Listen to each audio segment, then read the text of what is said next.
बोले लाला मुझे तो बड़ी चिंता है रही है, मेरे नेक्से से लाला की उंगली पर इतना बड़ो गिर रहा है, कहीं मेरे लाला को बल कम नहीं है जाए।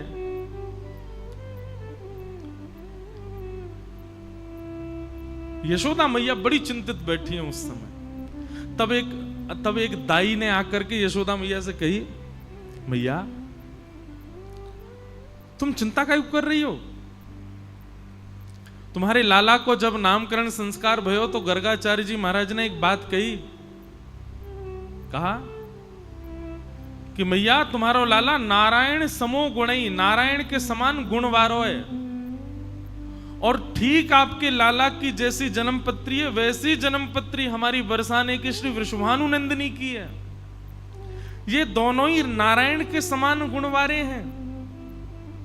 और मैया तब गर्गाचार्य जी ने आपसे एक बात कही चलते चलते कि मैया तुम्हारो लाला कभी कछु श्रेष्ठ क्रिया करे, कोई श्रेष्ठ लीला करे, और आपको यदि भय लगे तो वृषभानु नंदिनी किशोरी जी को याके सामने लाके खड़ो कर दियो, आपके लाला को बल कम नहीं होएगा। यशोदा मैया बोली, हाँ बोली तो हती मैया, वो देर काय बात की, जल्दी चलें, वृषभानु जी से जाके कहें वो अपनी लाली दे देंगे, हम लाला के सामने विराजमान कर देंगे, तो जब तक वर्षा होगी लाला यूं ही खड़ो रहेगा, किशोरी जी सामने बैठी रहेंगी, तो लाला को बल बनो रहेगा। बहुत ध्यान से सुनिएगा। अब वृषभानु जी कहीं और थोड़े ही थे, वहीं गिरिराज उत्सव में 84 कोस ब्रजमंडल के ब्रजवासी आए थे, सब थे वहां पे, सब खड़े हैं पर्वत के नीचे।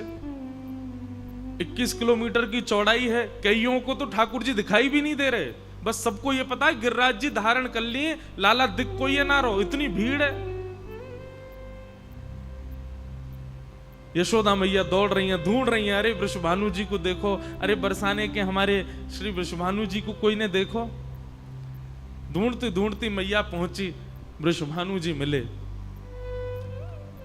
मैया ने कही, बाबा आपकी लाली कहां है, आपकी लाली राधिका रानी कहां है? वृषभानु जी के नेत्र सजल है गए, बोले मैया 3 दिन आते मैं भी खोज रहा हूं, मिल ही ना रही है, कहां चली गई है? दोनों व्याकुल हैं। मैया तो या हमारे व्याकुल है कि मैं कहा करूं मेरे लाला ने गिरिराज जी उठा लिए, बाकी कहीं शक्ति कम नहीं है जाए।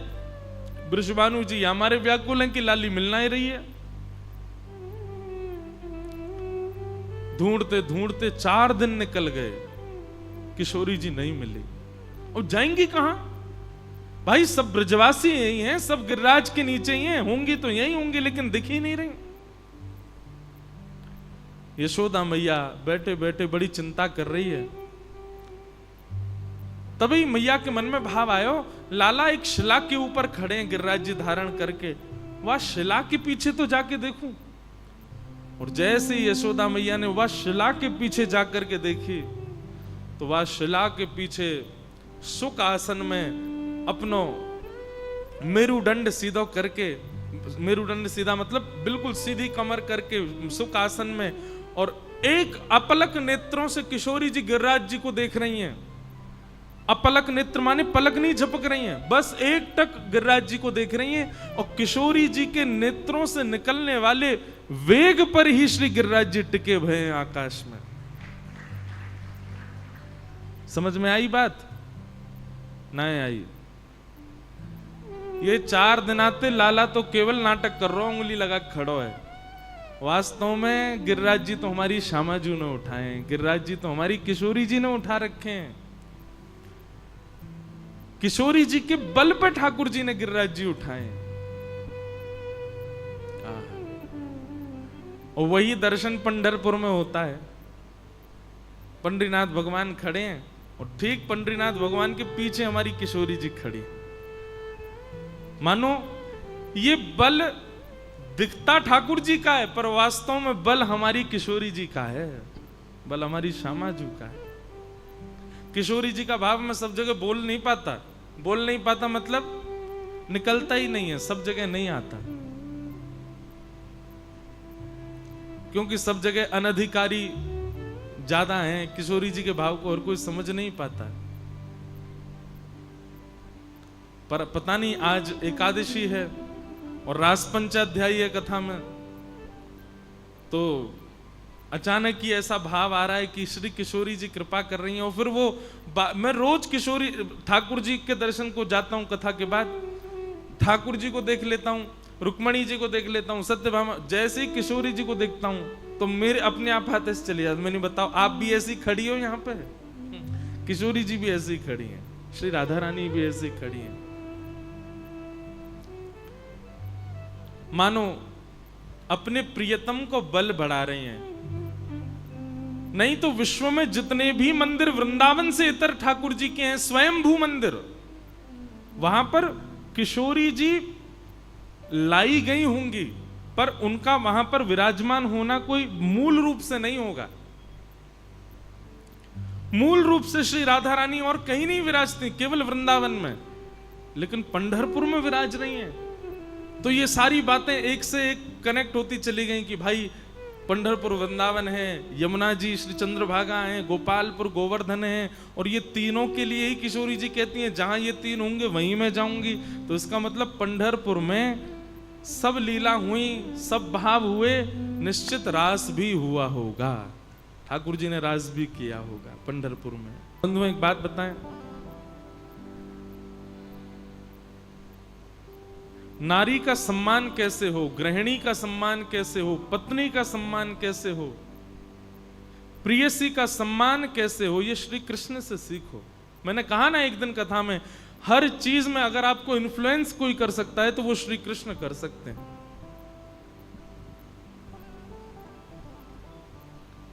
जगन्नाथपुरी जाइए, श्री जगन्नाथ जी का धाम है, सब दर्शन जगन्नाथ जी का करने के लिए आते हैं। पर जो लोग जगन्नाथपुरी गए होंगे उनको पता होगा, जगन्नाथपुरी में सबसे अच्छे दर्शन किसी के होते हैं तो वो किसके होते हैं? सुभद्रा जी के, वो बीच में ही बैठी रहती हैं, ठाकुर जी साइड में घुसे रहते हैं।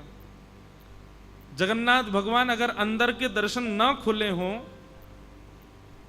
तो इतने ही दिखेंगे बस, ये हिस्सा तो दिखता ही नहीं ठाकुर जी का, इतने ही दिखेंगे बस।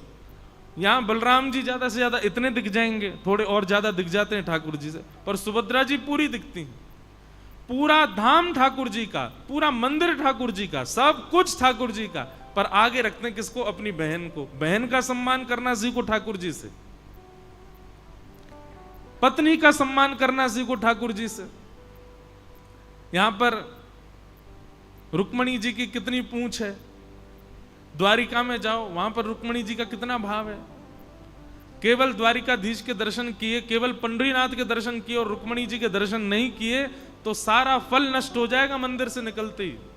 उनका दर्शन करना ही पड़ेगा। और ठाकुर जी ने व्यवस्थित एक स्थान उनको दिया, बढ़िया बैठो विराजो, सिंहासन पर बैठ करके सबको दर्शन दो। एक प्रियसी के प्रति कैसा सम्मान होना चाहिए। हमारे वृंदावन में देखो, दर्शन बिहारी जी के, दर्शन राधा वल्लभ जी के, दर्शन राधा रमण जी के, पर नाम सब राधे राधे बोलते हैं, सब किशोरी जी का ही नाम गुणगान करते हैं।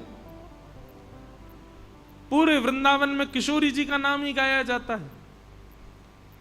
सब जगह नारी सशक्तिकरण को ठाकुर जी ने कितनी विशेषता प्रदान की, और हम बिल्कुल उसके विपरीत हैं।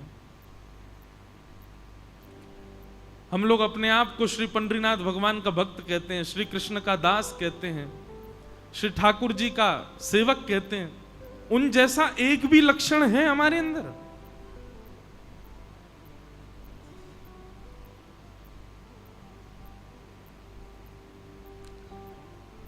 भैया, हमारी निकुंज की लीला यदि आपने सुनी ना वृंदावन की, तो निकुंज लीला और अंतरंग भाव की लीला यदि आप सुनोगे तो वहां तो ठाकुर जी ऐसे दास दास बने बैठे रहते हैं किशोरी जी के आगे। अब उस विषय को मैं ज्यादा छेड़ नहीं सकता यहाँ पे, क्योंकि पूरा भाव लेकर के कही जाए तो बात समझ आती है। पद हैं हमारे रसिक जनों के, किशोरी जी से सब सखियां कह रही हैं, नंद नंदन तेरे ही अधीन, हे श्यामाजू, ये किशोर ठाकुर जी तो सदा आपके अधीन ही रहते हैं। वृंदावन में लीला होती क्या है? केवल किशोरी जी को देखने के लिए ठाकुर जी विविध विविध लीलाएं करते हैं कि किशोरी जी दिख जाएं। अब गिरिराज धारण लीला भी एक प्रकार से किशोरी जी के दर्शन के लिए लीला है, ऐसा जयदेव महाप्रभु ने अपने लीला में वर्णन किया। अभिनव जलधर सुंदर धृत मंदर ए, कलित ललित वनमाल जय जय देव हरे, श्री मुख चंद्र चकोर जय जय देव हरे। किशोरी जी के मुख को देखने के लिए ठाकुर जी ने गिरिराज पर्वत 7 दिन 7 रात्रि पर्यंत धारण किया, ताकि किशोरी जी सामने खड़ी रहें, हिलें डुले ना, मुझे दिखती रहें, सब यहीं पर व्यवस्थित रहेगा तो किशोरी जी दिखती तो भी रहेंगे। उनका दर्शन करने के लिए ठाकुर जी ने गिरिराज जी धारण किए, ऐसी भावना। तो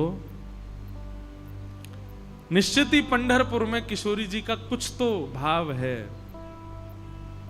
इसलिए वृंदावन, यमुना और गोवर्धन ही यहां प्रकट हुए हैं। इसीलिए वृंदावन के रसिक जनों जैसे भाव यहां के रसिकों के सुनाई देते हैं।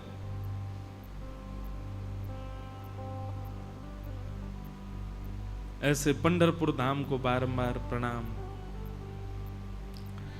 कल हम लोग श्रवण कर रहे थे, ठाकुर जी ने श्री गोवर्धन धारण किया, गिरिराज जी को धारण किया,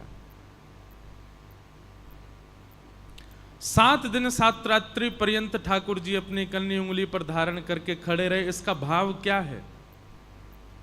गोवर्धन, मैं कथाओं में बताया करता हूं, जो हमारी इंद्रियों का कृष्ण भक्ति में वर्धन करे उनका नाम है गोवर्धन। गो कहते हैं इंद्रियों को। कितनी इंद्रियां हैं? 10 इंद्रियां हैं मानव शरीर में। आंख, नाक, जीव, कान, त्वचा, हाथ, पैर, 2 गुप्त इंद्रिय। प्रत्येक इंद्रिय को जो भगवत भक्ति में वर्धन करे, प्रत्येक इंद्रिय का जो भक्ति में वर्धन करे, उनका नाम है गोवर्धन। ऐसे श्री गोवर्धन नाथ ठाकुर जी ने उनको धारण किया, और 7 दिन बाद जब इंद्र का मान मर्दन हुआ, ठाकुर जी ने पुनः गिरिराज जी को व्यवस्थित किया। इंद्र ने आकर के भगवान से क्षमा मांगी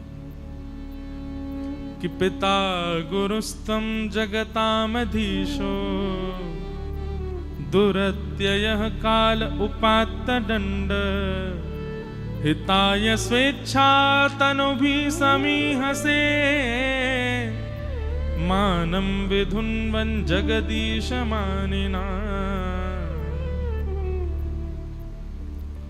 इंद्र ने आकर के भगवान से क्षमा मांगी, भगवान आप मेरे पिता हो, आप मेरे गुरु हो, आपकी लीला में समझ नहीं पाया, मुझे लगा आप साधारण बालक हो, इसलिए मैंने मेघमालाओं को आज्ञा करके वर्षा की।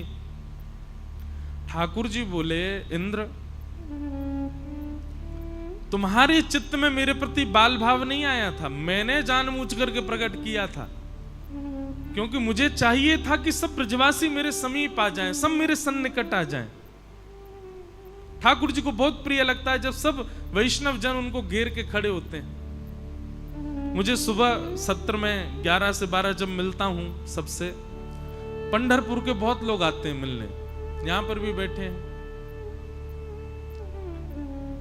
कुछ बालक आते हैं, वो यहाँ के अभंग सुनाते हैं। अब मुझे यही तो मुझे बहुत ग्लानि होती कि मुझे मराठी क्यों नहीं आती। नहीं तो अच्छा ऐसा नहीं है, जब मैं जगन्नाथपुरी जाता हूं तो मुझे ग्लानि होती मुझे उड़िया क्यों नहीं आती। जब मैं पंढरपुर आता हूं तो लगता मराठी क्यों नहीं आती। द्वारिका जाता हूं तो लगता गुजराती क्यों नहीं आती। लेकिन जब वापस लौट के जाता हूं तो लगता नहीं चलो कोई बात नहीं, इन सबको प्रदान करने वाले ठाकुर तुम्हारे ब्रज के ही हैं। अच्छा एक बात बताऊं, बुरा नहीं मानिएगा,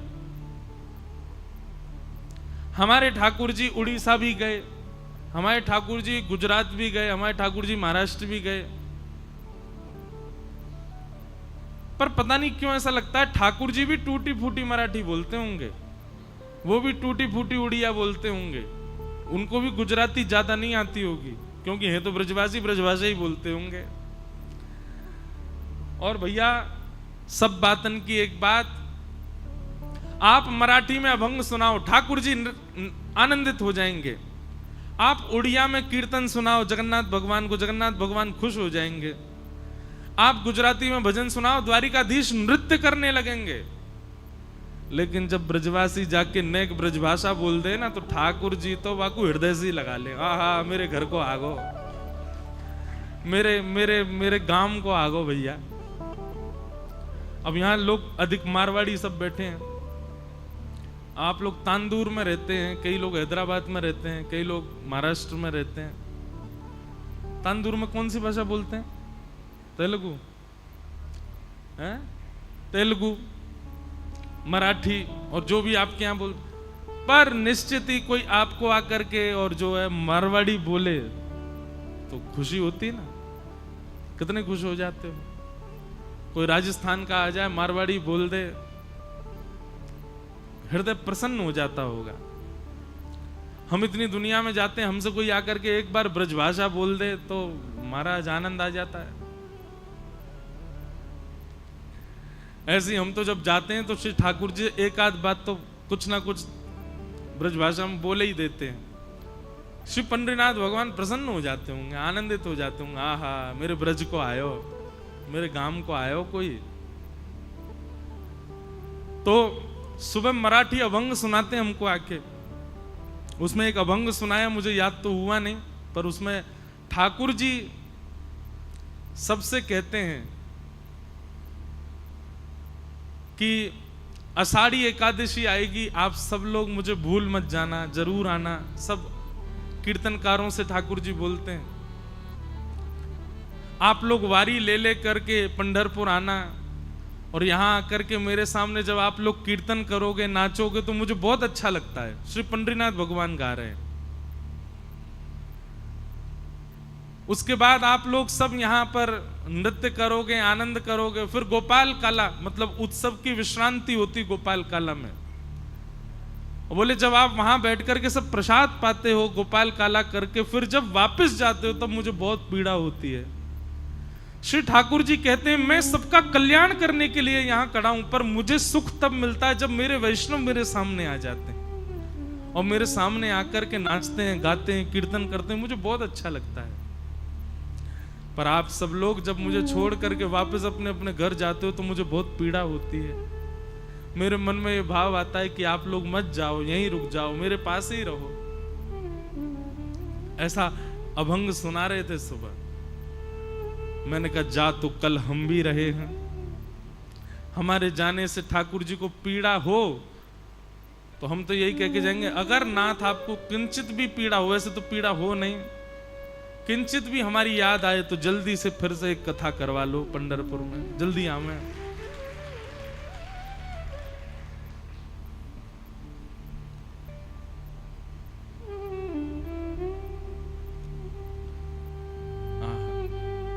कितना प्रेम है ठाकुर जी को अपने वैष्णवों से।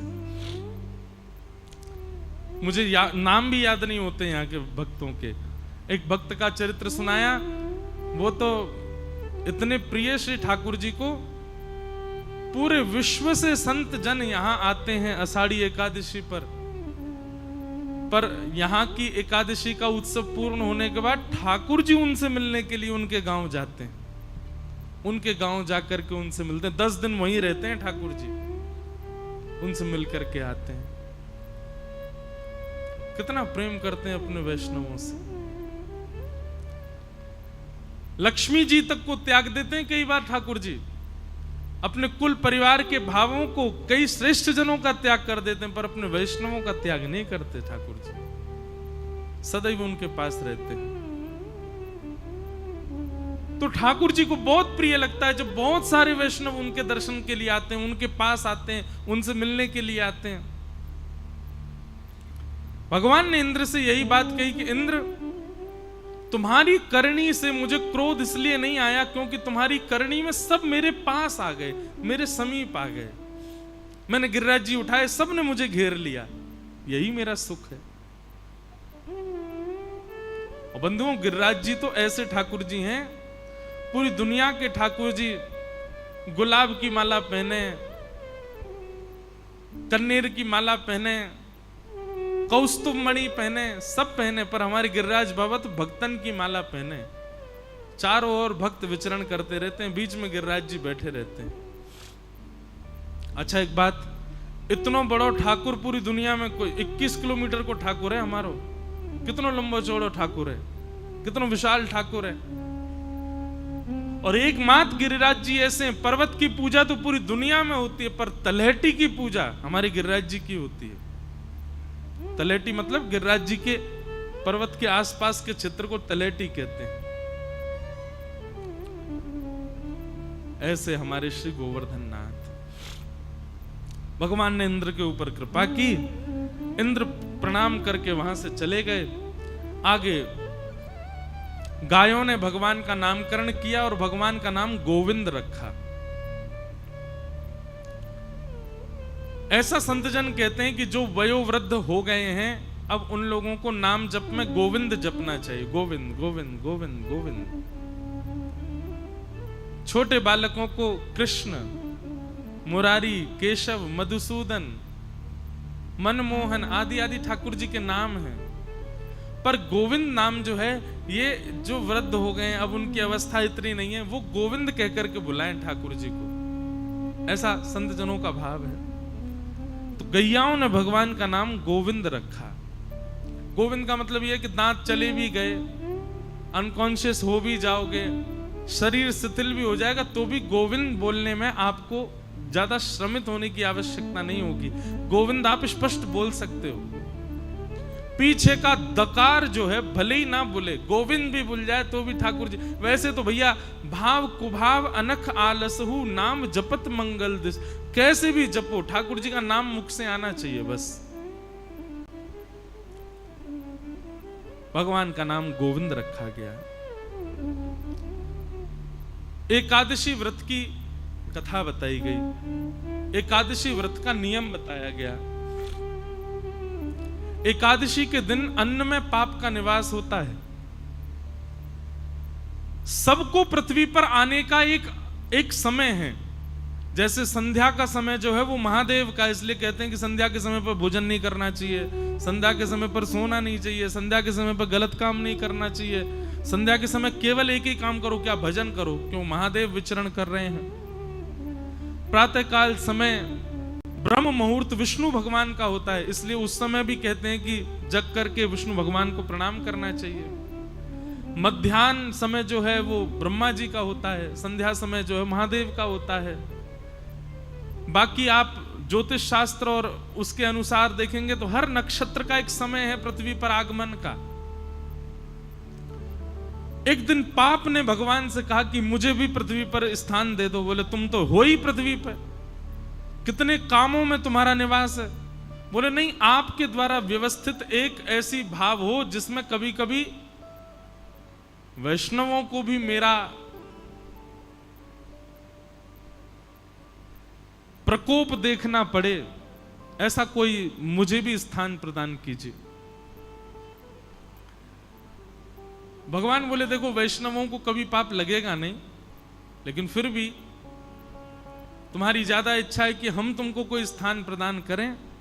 एकादशी के दिन अन्न में निवास करो, और एकादशी के दिन अन्न में पाप निवास करता है। लेकिन एक बात बहुत ध्यान से सुनिएगा, एकादशी के दिन अन्न पाने से पाप लगता क्या है। आपने किसी का हृदय दुखाया तो हृदय दुखाने का पाप लगेगा, किसी को मार दिया तो उसको पीड़ा देने का पाप लगेगा, गलत खाया गलत पिया तो गलत खान पान। एकादशी पर क्या पाप लगता है? पाप होता कौन सा एकादशी वाले दिन? बहुत ध्यान से सुनिएगा। जो पाप आपने गंगा स्नान से नष्ट किए हैं, जो पाप आपने पुण्य करके नष्ट किए हैं, जिन पापों को आपने प्रायश्चित करके नष्ट कर दिया है, एकादशी के दिन अन्न सेवन करने से नष्ट किए हुए पाप पुनर्जीवित होते हैं।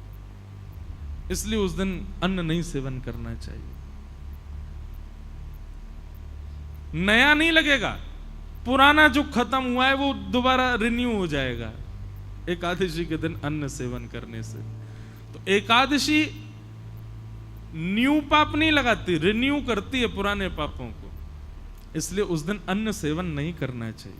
पर छोटे बालकों को, वृद्धों को, और विशेष रूप से जिनका स्वास्थ्य ठीक नहीं है उनको एकादशी व्रत पर एकादशी के दिन अन्न खाने की छूट होती है, लेकिन उसमें भी उनको चावल नहीं खाने चाहिए, क्योंकि चावल तो है वो तो पूर्ण अन्न माना जाता है, वो पूर्ण अन्न का स्वरूप है, उसका तो सेवन करना ही नहीं चाहिए। वो ज्यादा से ज्यादा रोटी पा सकते हैं, सब्जी, चावल नहीं।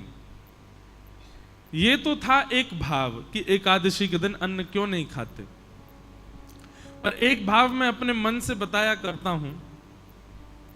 एकादशी क्या है? हम सब भक्तों की, हम सब वैष्णवों की करवा चौथ है।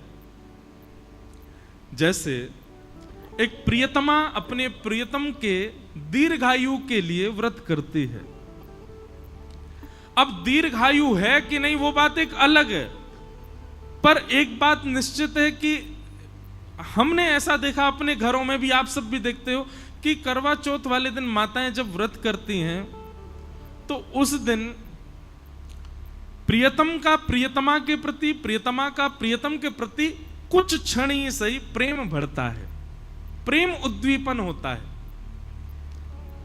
भाई आपके लिए कोई विशेष काम करे आपको अच्छा लगेगा ना। अब आपके लिए कोई व्रती कर रही बेचारी, सुबह से कुछ खाए पिए नहीं, तो मन में उसके प्रति प्रेम उत्पन्न होता है ना।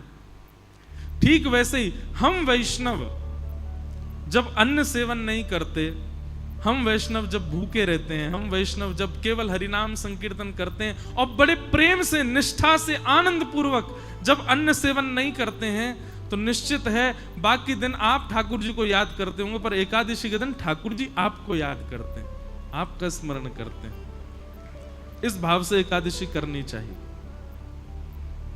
ये एकादशी का भाव। दूसरी बात, भगवान को कुछ ना कुछ अर्पित करना चाहिए। बहुत ध्यान से सुनिएगा। हम लोग क्या अर्पित करते हैं? रुपया अर्पित करते हैं, धन अर्पित करते हैं, स्वर्ण अर्पित करते हैं, चांदी अर्पित करते हैं, कुछ भी अर्पित करते हैं, पर हमारे पास सबसे बहुमूल्य क्या है? हमारा जीवन, हमारी प्रत्येक श्वास, हमारा प्रत्येक क्षण, ये बहुत बहुमूल्य है। आज का दिन जो निकल गया, अब ये मेरे पूरे जीवन में कभी वापस नहीं आएगा। ये आज हो चुका, पूर्ण हो गया, बस अब ये दोबारा नहीं आएगा। ये पिछले बीते 5 दिन जो हमने कथा सुने, ये जीवन में कभी लौट करके नहीं आएंगे, ये हो चुके। इनकी स्मृति रहेगी जीवन भर। बस हमने पंढरपुर में कथा सुनी थी, पंढरपुर में कथा सुनाई थी, ऐसा बढ़िया मौसम था, ऐसे आनंद करते थे, सुबह ऐसा करते थे, शाम, बस ये स्मृति ही रहेगी आपके पास। ये दिन वापस कभी नहीं आएंगे। और एक बात बताऊं, आप लाख कोशिश करके दोबारा कर लो ऐसा, पता नहीं जी फिर सोच लें, फिर कथा हो, वही हो, वैसे ही हो, सारी A to Z आप एक जैसी व्यवस्था कर लो, तब भी इस बार जैसा सुख अगली बार नहीं होगा। ज्यादा हो सकता है, पर एज इट इज ऐसा आपको दोबारा नहीं मिलेगा। ये हमेशा के लिए एक स्मृति रहेगी। हर दिन जो हमारा गुजरा वो लौट करके नहीं आने वाला है। हर क्षण जो हमारा निकला, हर श्वास जो हमारी निकली, वो निकल चुकी है बस। पर एकादशी के दिन जब व्यक्ति निष्ठा पूर्वक, प्रेम पूर्वक, आनंद पूर्वक अपने दिन की शुरुआत करता है, उसकी हर क्षण, हर श्वास, पूरा दिन वो ठाकुर जी को अर्पित होता है। और सबसे बड़ी बात, आपकी आयु 2 चीजों से कम होती है। व्यक्ति की आयु 2 चीजों से कम होती है, बहुत बोलने से और बहुत खाने से आयु कम होती है। यदि व्यक्ति बहुत खाएगा तो जीवन में, हमारा जीवन निश्चित है, इतना अन्न ही मैं खा सकता हूं। अब उसको भले ही मैं 50 साल में खा करके खत्म कर दूं तो 51 साल देख नहीं पाऊंगा, 50 में ही मुझे जाना पड़ेगा। ठाकुर जी ने सबके लिए एक अन्न निश्चित करके रखा है, उतना ही खाना है हमको। लेकिन व्यक्ति जब एकादशी का व्रत करता है तो व्रत वाले दिन अन्न नहीं खाता, और अन्न ना खाने से उसकी जो 1 दिन की आयु है वो बच जाती है। लेकिन वो एक दिन की आयु एकादशी करने से ऐसा नहीं आपको बाद में मिलेगी, वो एक दिन की आयु ठाकुर जी के चरणों में अर्पित हो जाती है।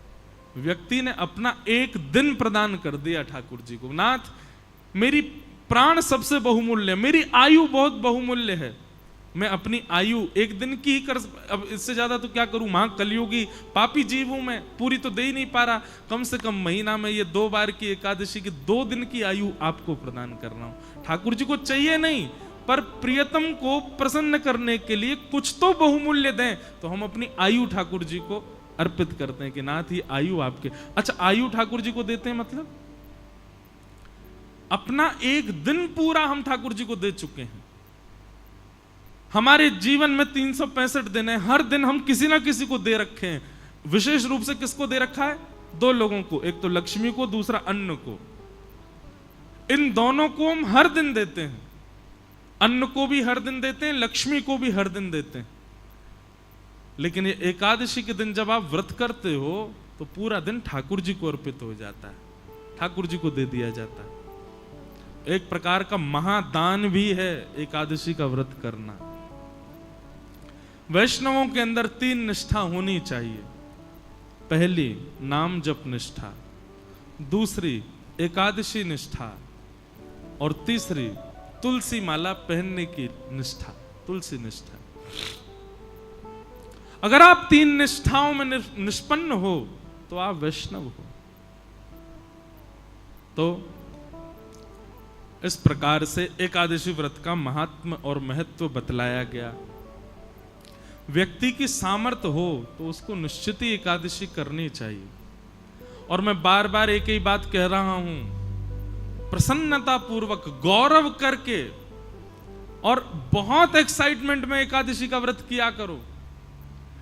कहीं सुबह उठते ही महाराज पता चल गई नाश्ते में क्या बनाया, बोले आज तो बेटा नाश्ता में फल मिलेंगे, क्यों एकादशी, और आपको अरे आज एकादशी है, उसी समय तोड़ देना एकादशी। और तोड़ क्या देना, टूट ही गई एकादशी।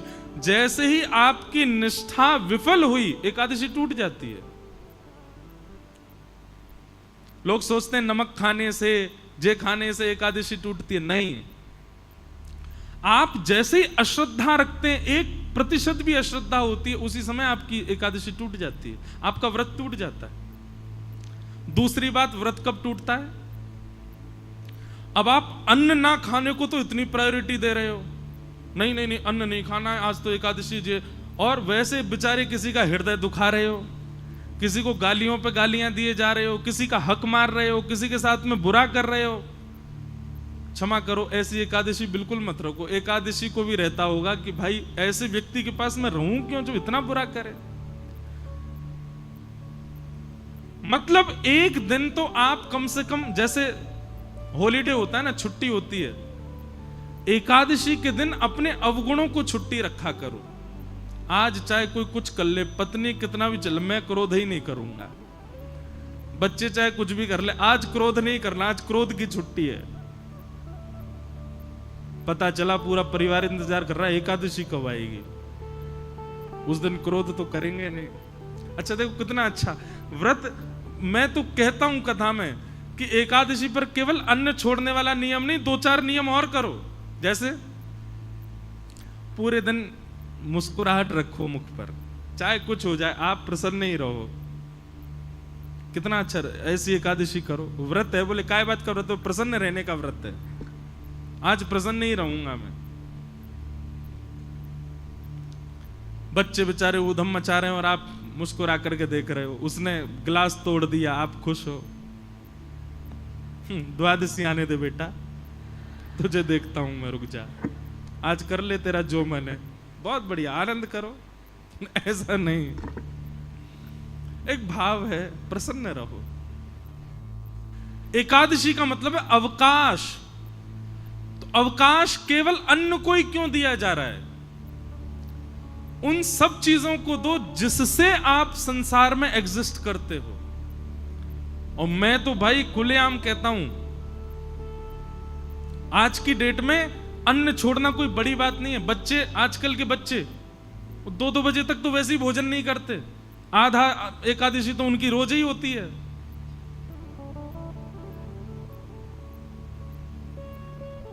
भूखा रहना कोई बड़ी बात नहीं है आज की डेट में। एकादशी का मतलब, व्रत का मतलब अपने एडिक्शन का त्याग करो। जिस समय व्रतों का निर्माण किया गया उस समय मानव का एक ही एडिक्शन था, भोजन। उसको यही रहता था कैसे भी भोजन मिले। सुबह उठते ही बच्चे घूमते रहते थे मां के पीछे, क्या बोल, पराठे बनाओ, भोजन कर, नाश्ता कर लिया, उसके बाद भोजन कराओ, उसके बाद रात्रि का भोजन ही एडिक्शन था। क्योंकि उस समय इलेक्ट्रॉनिक्स नहीं थे, उस समय फोन नहीं था, उस समय इंटरनेट नहीं था, तो उस समय व्यक्ति पे है ही क्या, बस भोजन का ही वो पूरे दिन योजना बनाता रहता था। सुबह कहां खाऊंगा, शाम को कहां खाऊंगा। इसलिए व्रत के नियमों में भोजन का त्याग रखा गया। पर अब स्वरूप बदल गया, अब भोजन की जरूरत नहीं व्यक्ति को।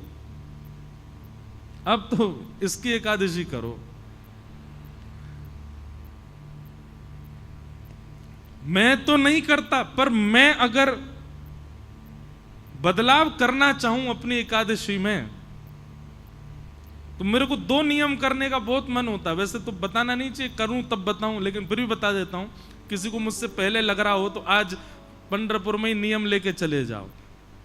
एकादशी के दिन 2 नियम तो करो। पहला, मौन, बोलो मत। और ये आपके ऑफिस को, ये आपके फैक्ट्री के लोगों को, दुकान के लोगों को, परिवार के लोगों, सबको बता दो, भाई तुम मुझसे पूरे महीना बात करो, एकादशी के दिन मौन रहूंगा मैं। और दूसरा, एकादशी के दिन इसका प्रयोग मत करो। और करो तो केवल कॉलिंग उठाने के लिए उठाओगे तो करोगे क्या, बोल तो सकते नहीं हो। मौन रहो और इसका प्रयोग मत करो। इसको भी स्विच ऑफ रखो। सबको एक दिन पहले ही 10वीं को ही मैसेज डाल दो, कल एकादशी है, फोन बंद रहेगा मेरा। महाराज, तब असली एकादशी मानी जाएगी आपकी। और फिर करना क्या, पूरे दिन केवल हरि स्मरण। सुबह जगन्नाथ जी के स्मरण से प्रारंभ करो, मध्याह्न द्वारिका जी का स्मरण करके, दोपहर में व्रजमंडल का स्मरण करो, सब कथाएं आदि श्रवण करते हुए रात्रि में पंढरीनाथ भगवान का स्मरण करके फिर अपनी एकादशी को विश्राम दो। ये है मूल एकादशी, है वास्तविक एकादशी। एकादशी को लोगों ने आजकल फैशन के रूप में एकादशी कर रहे हैं। उसका भी एक रूप बना लिया है, उसको भी एक एंजॉयमेंट। ठीक है, एंजॉय तो करना है, पर भगवत स्मृति के साथ में करना है। और आज की डेट में क्षमा कीजिएगा, भगवत स्मृति में सबसे बड़ी बाधा है ये, सबसे बड़ी बाधा। अब प्रयोग करने के ऊपर है, आप किस रूप से उसका प्रयोग करते हो। तो एकादशी व्रत करो। और व्रत किसका करो, अपने एडिक्शन का व्रत करो, अपने बुरी भावनाओं का व्रत करो, अपनी बुरी आदतों का व्रत करो, उन सब बातों का व्रत करो जिनके बिना आप रह ही नहीं पाते हो। उनका व्रत एकादशी के दिन हो, तब आपकी मूल एकादशी।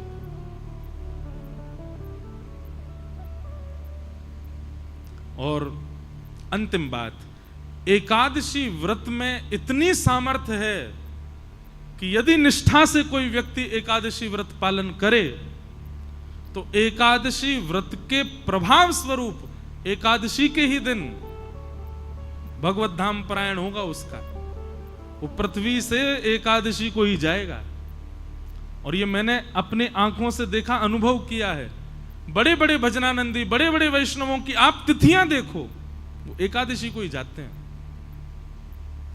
और एकादशी को जाने का मतलब क्या है, स्वयं शंख चक्र गदा पद्मधारी नारायण ही उनको लेकर के गए हैं, ये इस बात का प्रमाण है। तो एकादशी व्रत में बहुत निष्ठा, एकादशी को सामान्य नहीं। पर अब बात आ जाए, हमने भी अभी शुरू की, पहले मैं भी नहीं रह पाता था, मुझे व्रत नहीं रहा जाता, पर बाद में धीरे धीरे समझ में आने लगी बातें, तो फिर रहना प्रारंभ किया। सौभाग्य करके व्रत रहते हैं।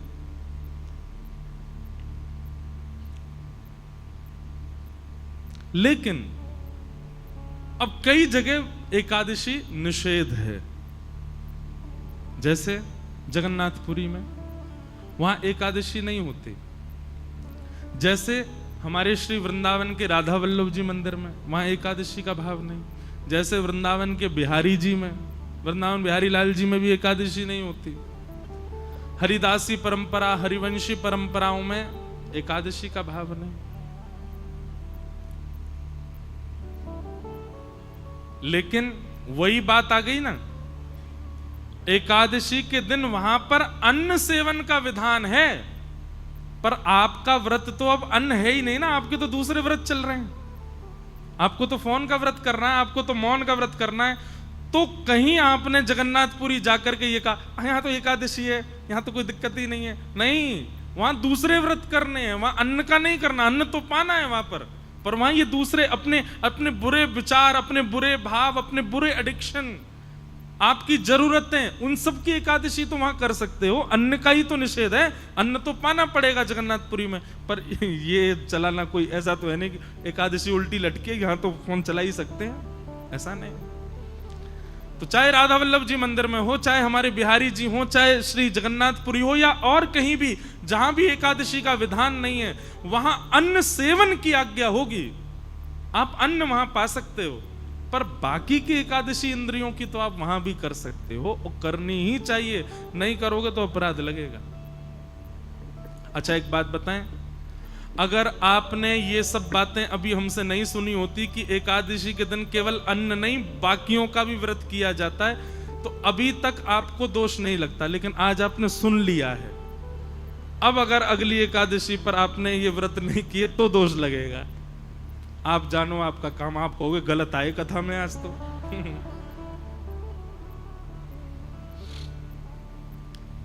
अब सुन लिया है ना आपने, अब तो आपको पालन करना पड़ेगा। फोन ही नहीं, चलो आप कहोगे ऐसा हमारा काम है कि बिना फोन के तो एक दिन नहीं चलेगा। वैसे तो व्रत ऐसा ही होना चाहिए जिससे एक दिन चले ही नहीं पाए, उसी का व्रत करो, वही तो व्रत है फिर। लेकिन फिर भी कुछ न कुछ नियम ऐसे बनाओ। केवल जीव की क्यों होती है एकादशी? ये 10 इंद्रियां हैं, 10 में से चुनिए और हर एक की एकादशी करवाओ। आंखों की भी, कानों की भी, जीव की भी, त्वचा की भी, हाथ की भी, पैर की भी, अपनी गुप्त इंद्रियों की भी एकादशी। एकादशी ठाकुर जी उस दिन आंख खोल करके देखते हैं ठाकुर जी कौन कौन मुझे याद कर रहा है। इसलिए एकादशी व्रत करो, कंठी माला पहनो, तुलसी व्रत करो और नाम जप करो। ये 3 व्रत धारण करो। इस प्रकार एकादशी व्रत की बात बताई गई। और अब यहां से प्रारंभ होता है रास पंचाध्याय, रास की कथा। बहुत सावधानी से सब लोग प्रसन्न मुद्रा में विराजिएगा। अच्छा, हमारी किसी ने कथा सुनी हो, हमने एक बात बताई है कथा में कि जब रास बिहार होता है ना, तो किशोरी जी की जो नृत्य की मुद्रा है ना, किशोरी जी जब नृत्य करती हैं तो उनकी ऐसे भुजा रहती हैं। किशोरी जी उर्ध बाहु होकर के नृत्य करती हैं और ठाकुर जी ऐसे ही नृत्य करते हैं। यही इनका स्वरूप है, नाचने का यही तरीका है ठाकुर जी का। इसीलिए रास बिहार करते करते किशोरी जी ऐसे नाच रही थी, ठाकुर जी ऐसे नाच रहे थे। जब दोनों समीप होके एक हुए तो बाम अंग में श्री जी और दाहिने अंग में ठाकुर जी प्रकट हो गए, श्रीनाथ जी। वही है हमारे श्रीनाथ जी। ये श्रीनाथ जी जो हैं ये अलग नहीं है, किशोरी जी और ठाकुर जी का मिलित स्वरूप है। ये बाम अंग जो है ये किशोरी जी हैं। इस प्रकार से बुझाए ठाकुर। कल हमारे लाल जी आए थे ना, उनका बाम अंग जो है, मेरे को कई लोग कहते हैं लाल जी के साथ में लाडली जी को भी रखो महाराज। मैंने कि तुमको दिख नहीं रही है, लाडली जी हैं। ये लाडली जी तो है, आधी जो है, आधी नहीं कहेंगे। एक रसिक उसका एक और भाव बताते हैं कि श्रीनाथ जी का जो स्वरूप है वो कैसा है। किशोरी जी ऐसे हैं और श्री श्याम सुंदर ऐसे हैं। तो ये हिस्सा और ये हिस्सा दोनों एक हुए, तब श्रीनाथ जी का रूप प्रकट हुआ। एक दूसरे को सन्मुख खड़े हैं, तब श्री जी बाबा प्रकट हुए। बाम अंग जो है वो किशोरी जी है। तो ऐसे रास बिहार की कथा में आइए हम लोग प्रवेश करते हैं। हो जग पालन हार जग तारण हार, वे ही हमारे श्रीनाथ जी हैं। जग पालन हार जग तारण हार, वे ही हमारे श्रीनाथ जी हैं। आप सबको निमंत्रण दे दें। प्यारे गिरधर लाल जी कल आए थे। श्री गिरधर लाल जी का जन्मदिन होता है, जन्मोत्सव होता है मकर संक्रांति, और मकर संक्रांति अधिकतर जनवरी की 14 या 15 तारीख को ही आती है। तो 11 से लेकर के 17 जनवरी हर वर्ष का फिक्स है श्री गिरधर लाल जी का जन्मोत्सव। 7 दिन का होता है उत्सव, अलग अलग जगह होता है। इस बार श्री द्वारिका धाम में था 11 से 17 जनवरी। उससे पहले श्री अयोध्या जी में था 11 से 17 जनवरी। उससे पूर्व जगन्नाथपुरी में होना था पर कोविड की वजह से वृंदावन में हुआ, और उससे पहले पंढरपुर में होना था। और यही रुक्मणी विठल भक्त निवास, यही पूरा बुक करके गए थे।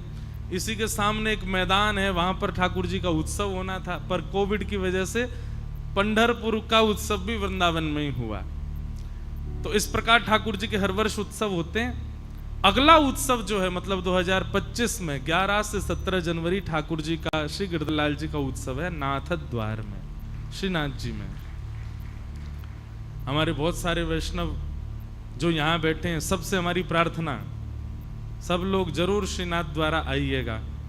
नाथ द्वारा में हमारे श्री गिरधरलाल जी का उत्सव होगा। बहुत आनंद आता है उत्सव में। हमको लोग बाग कहते हैं जब कुछ आप भी नृत्य करो, मैंने कहा मैं 7 ही दिन नाचता हूँ पूरे साल भर में, वो हमारे लाल जी के उत्सव में खूब नृत्य करते हैं। उसमें सुबह कथा होती है। कथा का कोई क्रम नहीं होता, स्वच्छंद कथा चलती है, जो मन करे उस विषय पर भाव चलता है, उसका आनंद ही अलग होता है। और फिर उसके बाद दोपहर में सब लोग प्रसाद पा के आराम करो। रात्रि में ठाकुर जी सवारी करके आते हैं, और फिर उत्सव ठाकुर जी के नए नए उत्सव होते हैं, नए नए कलाकार आते हैं, आकर के ठाकुर जी का मंगल भाव सुनाते हैं। ऐसा उत्सव रहता है। 11 से 17 जनवरी सब लोग आना नाथ द्वारा।